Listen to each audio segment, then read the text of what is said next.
Welcome to Blizzard Fire. We hope this video helps fire up your solution. You start by confirming your GPU model in Device Manager, so you download the correct package. Once done, create a system restore point to revert if needed. Make sure to close heavy apps and note whether Windows is 64-bit. Now download the official driver from NVIDIA, AMD, or Intel. Do not use third-party sites.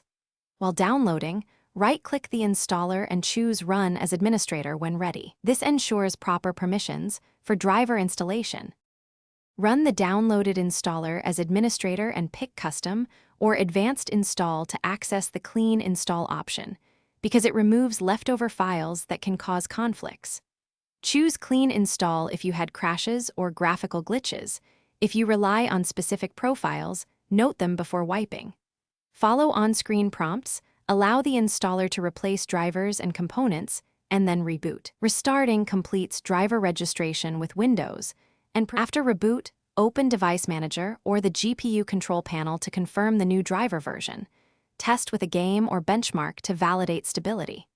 If problems appear, immediately roll back the driver in Device Manager or use the restore point you created. For persistent failures, black screens, crashes, boot to safe mode, and run display driver uninstaller. To remove all traces, then reinstall the official driver. This usually resolves conflicts caused by remnants from older drivers.